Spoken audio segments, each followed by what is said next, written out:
Tapay ini na adok ni pangata diharokas aupe nagjaga sa ulit. Alay kaman di Bosniari roni pututol bolong masandok tanong. Alay tadi pututol kita lihat Yesus masuk anak yang bukan mah. Ale de batakku kuasa kita di konomual. Eli lama sabakkan. Alay begini nana debas yang akan jom isi nama jauh si dia doi. Bunyi Victor Manrojo masada siang sidang alam dibutuhi main tulang asu di pawawan matutoro pailupon tibala. Alay lagi menarik dokter sujud. Taida malam naolo dia paluapan tibala. Alay juga Yesus mamar suara nago dungi posman bersama. Laos satu ini meribak mahire-hire na bagas joros yang hijau rodito. Bunyi bukta mata moing marikat na doha takka tumam. Bukta na akakanongan. Bunyi hehe madaging nitorok na badia akka na molong besi. Gabi ruar na nasida siya nagtatanongani. Jadi dun hehe Jesus. Rodo nasida tudutan na badia ini. Patanjang nasida torok kalah. Alai dumi tidak itu di soldadui rak doang akadongan na jumaga Jesus. Laoi rodi akan masai. Mabiar sintu manasida nin nama. Itu doon anak ni tibata. Alai adong manisi torok turun nama mandau-dau. Ima akan mengutuk Yesus yang Galilea prature-turehon ibada. Si Maria Magdalena masada, si nasida, dohot si Maria imani Yakobus, inani si Yakobus, dohot Joseph, dohot inani akka anak ni si Zebedeus, lima sama. Jadi buat ungkapan alana bohong. Karena Yesus adalah pemenang. Malaluhon ang kaparis. Malaluhon ang kasih foto surat doon ang kanatorok sebagai nama sumber wajiban. Tetapi nir kekerasan. Ampang kekerasan. Yesuslah pemenang terhebat sepanjang sejarah dunia. Mengapa? Karena walaupun dia dihina, walaupun dia difitnah, walaupun dia dibenci, tetapi dia tetap tenang. Kapola roibana tu mahkamah agama, kapola roibana tu pengadilan, tenang. Lalu kemudian menang dan disayang. Nanti hari Minggu kita merayakan hari kemenangan akhirnya di Yesus. Tetapi yang mau kita lihat bukan soal Yesus adalah pemenang, tetapi kita di sini mau melihat bagaimana Yesus mampu meletakkan diri pada tempat. Seorang anak ini batai barang, dia sebagai seorang yang berwibawa, yang dihormati dan dihargai sampai pada mati di kayu salib. Kenapa ibadah di kayu salib? Yang gawe ditinggal akan murid-murid na ibadah. Walaupun murid-muridnya takut, ditangkap, tetapi sesungguhnya mereka tetap mengakui Yesus adalah Guru dan Tuhan. Jadi Yesus Kristus mampu meletakkan diri tepat pada tempat. Ondo lain dari kota di bagasan parmingota mari hamamate ni Yesus Kristus di bagasan sadario. Mengapa saya katakan Yesus meletakkan tempatnya meletakkan dirinya pada tempatnya?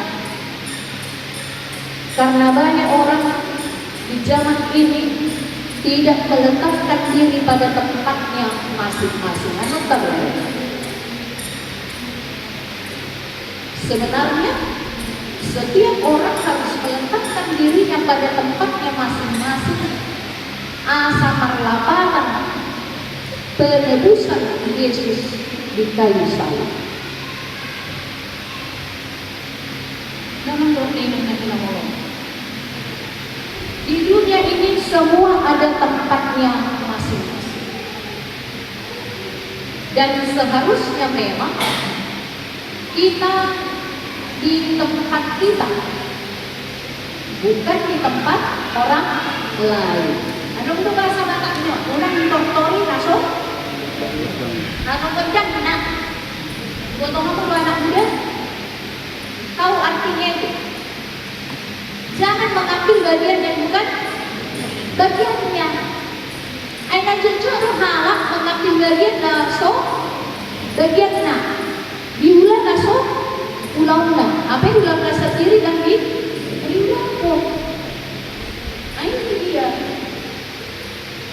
Orang lain kau perhatikan, tapi dirimu sendiri tidak kau perhatikan. Nah inilah dia. Itulah yang membuat dunia ini kacau. Karena seharusnya masing-masing berada di tempatnya, tetapi kita sering tidak berada di tempat kita sendiri. Sampah tempatnya di mana anak muda? Ini dia dong sampah. Di jalan raya. Dampak? Iyalah di jalan raya lah. Tikus memang di jalan raya kok. Apa yang mau dimusimkan selera? Di mana tempatnya sampah? Ada tempatnya jangan salah tempat. Dan inilah yang mau disampaikan kepada kita pada pesan Jumat Agung pada hari ini. Beradalah pada tempatmu masing-masing. Dokter tempatnya di mana? Di rumah sakit. Pasien di rumah sakit, guru dan murid tempatnya di sekolah. Ketika Allah menciptakan langit dan bumi seberaturan seperti dia, berkumpul air di atas. Tetapi kemudian di dalam penciptaan Allah, air ditempatkan di laut, di bawah sendiri. Onna laut, onna darat, onna angkasa. Berobat akan asli semua di tempatnya sehingga menjadi teratur. Ayat tempatnya di mana? Sahala alma di dia tempatnya. Di rumah, di keluarga, di istri dan anak-anaknya. Dan lalu itu tempat asli di apartemen. Doa anak asli. Itu sudah salah tepat. Meminjam buku dan gereja di perpustakaan ini hanya contoh. Saya mau mengatakan seperti ini. Salib Kristus di Golgota pada hari Jumat siang itu adalah salah tempat terbesar dalam sejarah kehidupan manusia. Salib itu sebenarnya tempat penjahat kelas kakap, bukan tempat Yesus Kristus. Salah tempat. Itu sebabnya penjahat yang di sebelah kiri notahe kanan kanan. Nah heran di mana? Akan jawab, kenapa ini orang baik ada di sini kan? Seharusnya tempatnya bukan di sini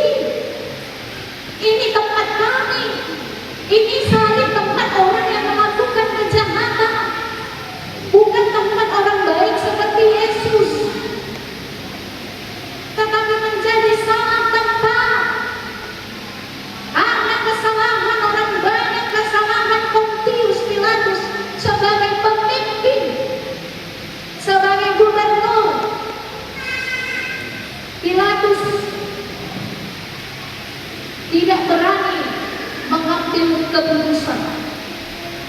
Itu ibarat waktu roti. Siapa yang mau dibebaskan? Barnabas atau Yesus dari Nazaret? Hidup nasinya Barnabas, Barnabas, Barnabas. Inilah karena salah tempat.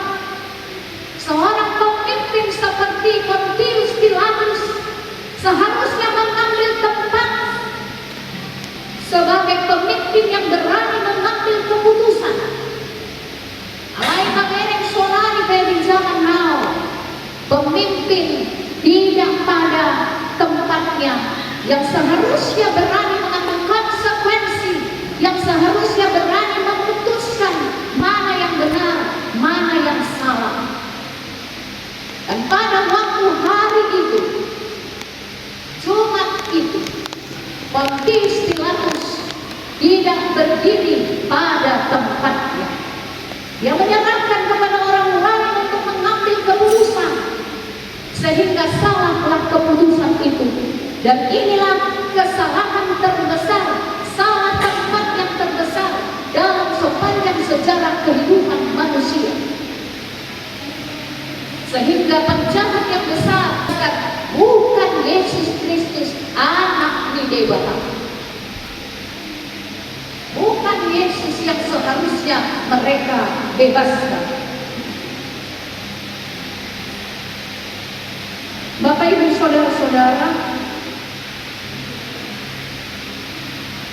pernah terjadi salah tempat terbesar di dunia, penyaliban Yesus Kristus. Mau tahu? Itu dari Allah. Rencana Allah tidak ada yang dulu. Tetapi karena Pontius Pilatus dan manusia itu, sampai Yesus mengatakan, kalau bisa Tuhan Allah Bapa, lalulah cawan ini daripada aku. Karena dia tahu penderitaan yang luar biasa menanti di depan. Lama itu waktu mengalami mencoba. Karena memang manusia itu sering salah tempat dan salah menempatkan dirinya, sehingga ketika kita salah tempat, orang lain bisa menjadi korban. Nanti di rumah, kalau membaca Galatia 3 ayat 13 dan Ulangan 27 ayat 26 ke dalam doktrin, di situ dijelaskan salib adalah kutuk, tetapi jawabannya nanti di Ulangan yang mengatakan terkutuklah orang yang tidak mentaati hukum Taurat. Tetapi apakah Tuhan Yesus tidak mentaati hukum Taurat? Karena mungkin di bawah di hal Yahudi dia karena Torati. Yesus tidak mematuhi hukum Taurat karena berani mengatakan dialah jalan dan kebenaran dan hidup. Lalu keturunan itu Taurati di akan penjabaran, ya. Ada yang harus cuci tangan, itu orang Yahudi dalam segala tradisinya luar biasa. Yesus dan murid-muridnya mungkin pada waktu itu tidak cuci tangan, dan itu dianggap salah dan sebagainya. Tetapi justru sebaliknya, Yesus mentaati hukum Taurat, kitalah yang tidak mentaati. Tetapi yang tersalib justru Yesus yang mentaati hukum Taurat. Disinilah kita melihat bahwa yang benar bisa menjadi salah dan yang salah bisa menjadi benar, bisa terbalik. Maka pada Jumat Agung ini mengingatkan kita untuk tidak melakukan hal yang sama, tidak lagi menyalibkan orang yang benar, tetapi justru menyalibkan, membenarkan yang salah. Lalu kita juga mau mengatakan di sini, kok bisa ya terjadi salah tempat? Kok bisa ya seperti itu? Tadi saya sudah singgung ya, bagaimana Pontius Pilatus orang Farisi, ahli Taurat, guru agama, karena Taurat ini mengambil kesalahan, mengambil keputusan yang salah.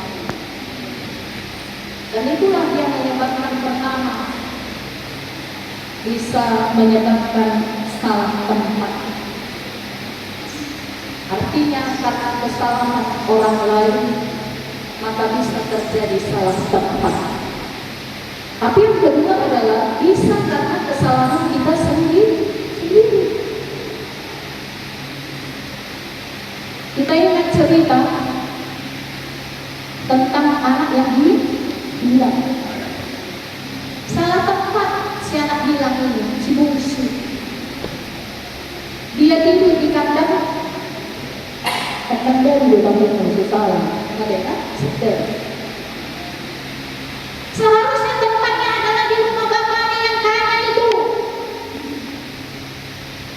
Tapi karena dia tidak bisa dinasehati oleh bapaknya, dia keluar rumah dan menghambur-hamburkan uangnya sehingga menjadi habis dan tidak punya tempat tinggal, lalu kemudian tinggal di kandang sapi atau kandang babi, kandang binatang. Itulah kandang hewan. Sangat tempat karena kesalahan sendiri.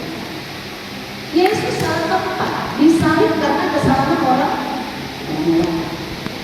Tapi ada satu lagi salah tempat karena orang lain menggantikan tempat kita.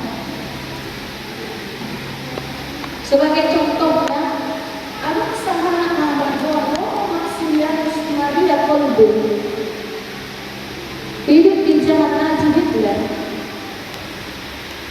Jadi pada waktu itu orang Yahudi dibunuh di kamar gas di kamp konsentrasi. Waktu itu ini terjadi di kamp konsentrasi di Polandia. Ada seorang yang bernama Francis Gazowiczek. Francis Gazowiczek pada waktu itu hendak dimasukkan di kamar gas untuk dibunuh bersama orang-orang Yahudi yang lain. Tetapi dia menangis terseduh-seduh meratap mengatakan, jangan, tolong aku Tuhan. Tuhan ya, karena penjaga kamp konsentrasi itu Tuhan, bukan Tuhan ya, tolong aku Tuhan. Aku masih memiliki anak-anak, tolong aku jangan dibunuh. Maka Romo Maximilianus Maria Kolbe berbelas kasihan kepadanya dan bersedia menggantikan tempat Francis, sehingga yang mati adalah Romo Maximilianus. Francis Gazowiczek menjadi selamat. Francis sendiri tercengang. Penjaga kamp konsentrasi menjadi tercengang. Ada orang yang bersedia menggantikan tempatnya, sehingga yang mati adalah yang tidak seharusnya mati. Itulah salah tempat. Ketiga hal tersebut bisa membuat menjadi salah tempat. Pertukaran yang tidak adil. Demikian juga Tuhan Yesus tersalib karena salah tempat. Pertukaran yang seharusnya tidak seperti itu. Tetapi kemudian Yohanes 3 ayat 16 firman Tuhan mengatakan, karena begitu besar kasih Allah akan dunia ini, sehingga setiap orang yang percaya tidak akan binasa, melainkan beroleh hidup yang kekal. Karena itu akan kematian Yesus di kayu salib tidak menjadi sia-sia. Ingatlah Bapak Ibu Saudara-saudara, itu karena kasihnya yang besar kepada kita. Karena itu pada waktu maju ke depan nanti, mintalah ampun kepada Tuhan untuk mengakui segala dosa dan kesalahan kita dan tidak mengulangi salah tempat di kehidupan kita masing-masing, agar penderitaan Yesus yang seharusnya tidak terjadi. Bayangkan dari jam 12 sampai jam 3 malam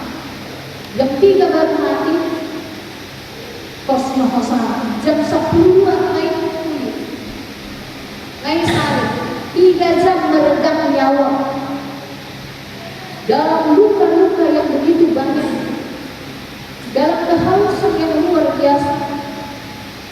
Kepalanya bermahkotakan duri, apa yang seharusnya tidak dialami oleh Tuhan Yesus, tetapi dialaminya, ditanggungnya untuk melepaskan kita dari dosa dan kematian. Karena itu, Bapak Ibu Saudara-saudara yang dikasihi oleh Tuhan, beradalah pada tempatmu masing-masing. Suami berada di tengah-tengah anak dan istrinya, jangan pergi ke tempat lain. Orang tua dan anak jangan salah mengambil tempat.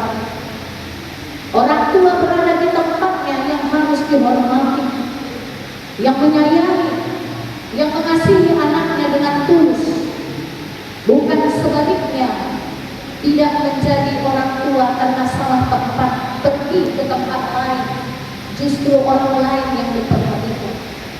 Demikian juga anak harus menjadi di tempatnya, menghormati orang tua, menyayangi dan mengasihi mereka, tidak justru lebih mengasihi acara.